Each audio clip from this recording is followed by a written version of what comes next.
Halos madugta na nga na-recover sa otoridad ang mag-inahan nga si Aiza Tagwalan, 30 anyos, ug anak ni ining minor de edad, human mi dahili ang yuta ug natabunan ang ilahang panimalay sa barangay Mudanglan, Sarangani Province. Kahinumduman, alas 8 sa buntag kaniadtong Nobyembre 18, nagsugod ang retrieval operation.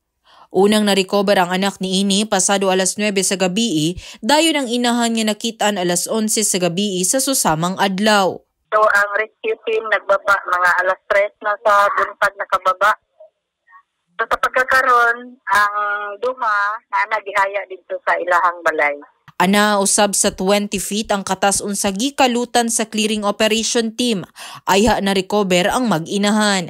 Samtang niduaw usab ang Vice Presidente Sara Duterte Carpio sa pamilya sa biktima ug nagpaabot og tabang. Salamat gani ko kay natulbad ang among problema sa pagpaimbal sa umay o sa mga gastuhan.